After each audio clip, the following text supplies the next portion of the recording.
Hi everyone, Donut here. I hope that you had a fun and safe weekend. Sorry about the lack of content, but this is the first day that I haven't felt like 203 pounds of smashed ass. We are going to be talking about the incident coming out of Illinois where the security guard stopped an active shooter, police showed up and killed him. First off, this isn't a video about shitting on the officer or praising him. This is a channel of discussion and disseminating the information that we find on the internet and just talking about it. With that being said, I just want to point out that there really isn't a lot of official information released on the events leading up to Roberson being shot and killed. Let's dive right into what we can find on the internet right now about the situation. On Sunday, police officers were dispatched to a shooting at Manny's Blue Room Lounge where the bouncers at the event had asked some guys who were a little bit drunk and rowdy to leave. One of them left, came back with a gun, and opened fire. The gunman entered the bar through a side door and began randomly shooting. 26-year-old security guard Jemel Roberson actually managed to stop the active shooter. Witnesses stated that Roberson had the suspect on the ground, he had his knee in his back, and he also had his personal firearm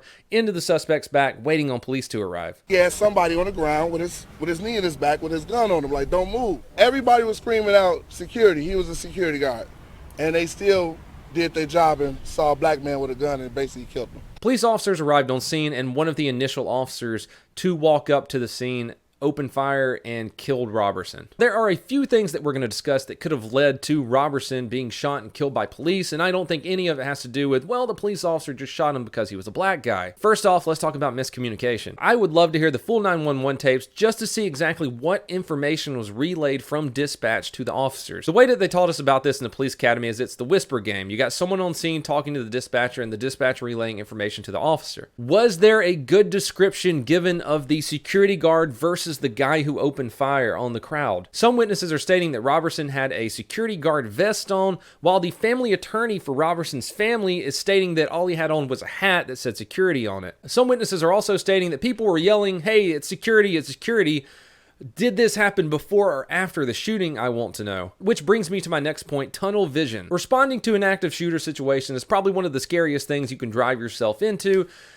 Tunnel vision can still happen to people, even with this officer who's been on the force for 7 years. Just try to picture this in your mind a little bit. An active shooter call comes in, black male with a gun shooting people, you show up on scene and it's absolute chaos. People are screaming, 4 people are shot, there's dozens of people running around you, and you see somebody with a gun pressed against another person laying on the ground. This is why sometimes the info relayed by dispatch can be life or death. I'm not trying to place blame on dispatch or saying that any of this excuses the officer's actions. All I'm saying is that if you're relayed the information of an African-American male with a gun shooting people and you show up, guess what you're going to be looking for? Personal story time. I've been to this scene before. Not this exact scene, but something exactly like it. And I got tunnel vision like a motherfucker. It was about a year after I joined the police department and a shooting comes in at blank address. I'm about a mile away. I'm driving a Charger, so I show up there within a few seconds, right as the shooter is a black male comes over the radio with absolutely no description. Well, guess what I pulled up to? A massive party. I look around and there's at least 70 black males. Some of them are telling me to myself, some of them are running, some of them are pointing to the house, and every single person there is screaming. There's 100 plus people in front of this house and I'm trying to watch each and every person's hands, which is impossible.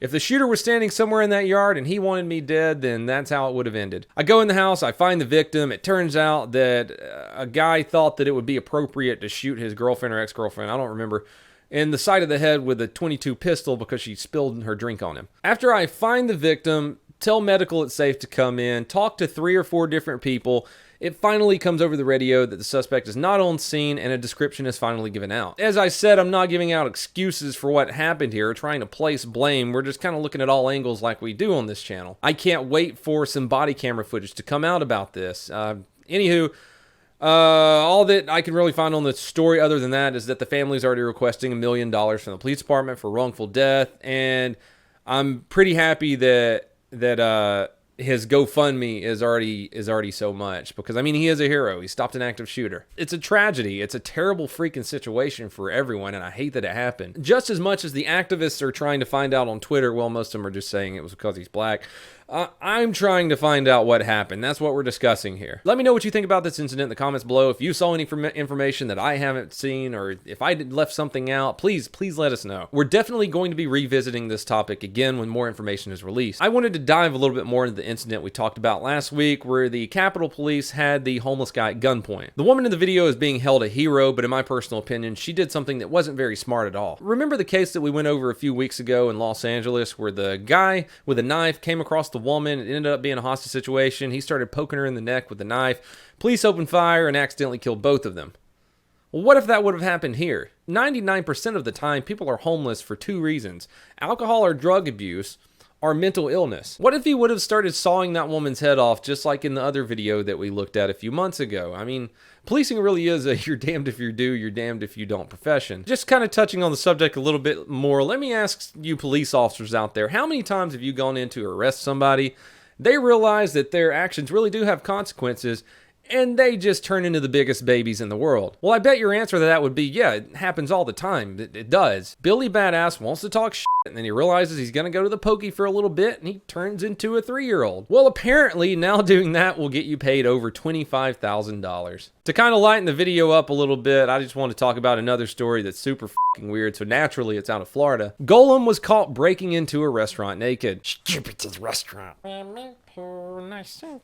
This all started out when Florida cop was investigating a burglary where someone broke in, ate some chicken wings, drank some beer, stole some stuff from the restaurant, and then left. Florida cop was like, well, obviously someone's just a little high and stupid, and then he came across the security footage from the night before this burglary. Surveillance video shows a guy roll up to the restaurant on his bike, do circles for 10 minutes, break into the restaurant, strip naked, sit down at a table in the restaurant, and eat some ramen noodles he had brought along with him. Then he plays some bongos that were there in the restaurant. He spray paints a few chairs, the bongos, and a pickle jar, meticulously puts everything back where it goes, then rides off on his bike with no pants on. This whole process of him doing all this took a little bit over 4 hours. He put the things back so well that they didn't even notice until the next day, several hours into their shifts at the restaurant. So the weirdest part I think about this story is you're thinking, well, it was the same guy. Realized he could break in and then come back the next night and do it again. It wasn't the same guy at all. The naked one turned out to be a homeless dude who the restaurant ended up not even pressing charges on. They were just like, well, hell, I guess he wanted to hang out. I mean, he even brought his own food. He didn't even steal anything. The other guy, though, that the officer was originally there to do the report on had stolen about $500 worth of stuff, broke some things, stole a bunch of beer, and he even tried to open the safe that was in the manager's office with a pair of tongs and a pot lid. Oh, also out of Florida, might as well have an honorable mention here. Florida principal is accused of stealing $900 from a disabled 9-year-old. I'm thinking the same thing. Who would give $900 to their disabled 9-year-old to take to school? Well, it turns out it was $2,100, and the 9-year-old had stolen it, so the teachers found that it was there. They locked it up in the principal's office, and the principal pocketed $900 of it and sent the rest back like no one would notice. Let's just go ahead and euthanize Florida man. We can't do nothing with him. I guess we can talk about Mississippi man while we're here too. He got rip-roaring drunk and or high, probably both, and then he drove his truck into a courthouse because he needed to tell the police that someone stole his drug paraphernalia. The local authorities quickly realized the mistake that had been made, so he was deported back to Florida. Anyways, everyone, this is Donut. I'm going to be streaming at twitch.tv/donutoperator. As soon as this video is uploaded, we can talk a little bit more about the security guard incident. I don't think I've been tagged in a story about a police shooting so many times in my entire 3-year career on YouTube. You can help support the channel by going to donutoperator.com. I got some pretty sweet merch on there. Everyone, please have a fantastic day.